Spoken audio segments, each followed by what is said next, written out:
মা, তোমার ছেলে গরু ছাগল না ভেড়া? কে কি হয়েছে বোমে? তোমার ছেলে কতদিন পরে বাড়িতে আসলো, আর সে রেস্ট করা করি নাই। তাহলে আমার ছেলেকে গিয়ে ফাটাও। এই ডম্মু, ডম্মু, এটা আমার নামাই দিয়ে কাজে বসছো? আমাকে কিন্তু মা কিন্তু তোমাকে ফাটাইতে বলছে। আমার বর 2-3 দিন থেকে ঠিকঠাক না ঘুমিয়ে কাজ করছে, আর এই নিয়ে আমাদের ঝামেলা। কি আমি বললাম তো, তুমি বাইরের থেকে আসছো, আইসা তোমার রেস্ট নেওয়া দরকার। তুমি রেস্ট না নিয়ে তুমি এই যে এডিটিং এ বসে গেছো। চোখ কোথায় ঢুকছে? চোখ এই দিক দিয়ে এখানে ঢুকেছে, একটু পরে পটি করবে বেড়ে যাবে। তুমি ঘুমাবা কিনা সেটা বলো। ফাটো। ও ঘুমাও না গো প্লিজ। তুমি কেন গো এতটা জার্নি করে এসে কেন ঘুমাচ্ছ না?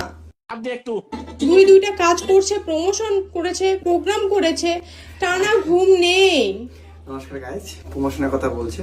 কেউ যদি আমাকে দিয়ে প্রমোশন করাতে চায়,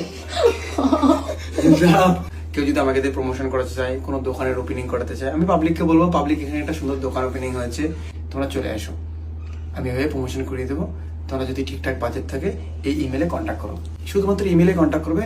ইমেলে রাহুল বলে একজন আছে, সে গাইড করে দেবে। সে তোমাদের সাথে ভালো একটা অঙ্কের টাকা নিয়ে প্রমোশন করিয়ে দেবে।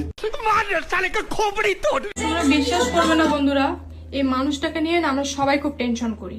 তার কারণ হচ্ছে এখানে বসলে ওর ঘুম খাওয়া দাওয়া সব চলে যায়। এইদিকে হচ্ছে ওর ইউটিউবের কাজ, আর এইদিকে হচ্ছে ওর ব্যবসার কাজ। এত কিছু জিনিস ও কি করে হ্যান্ডেল করে আমি নিজেও জানি না।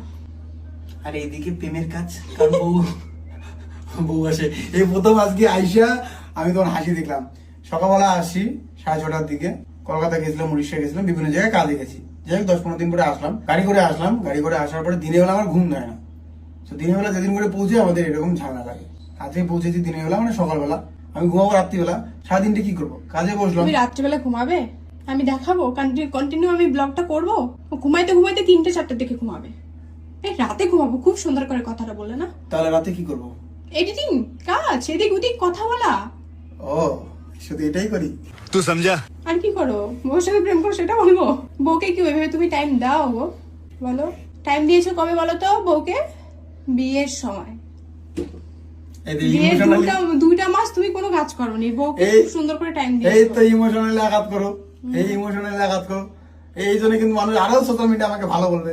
বেশি ভালো বললে কিন্তু আমার রাত্রিবেলা ঘুম হয় না, যে আমি সত্যি এত ভালো লোক। ठीक बोलेছো। খাবার নিয়ে আসছে, চলো এখনই খাওয়া দাওয়া করো। চলো এখন ব্লগটা দেখো।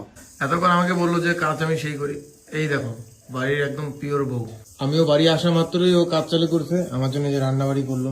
রান্না করলে ভালো করে করবা, লবণ টবণ সব বেশি হয়েছে। এটা আমি বলতাম কিন্তু হয়নি, তো খুব ভালো হয়েছে।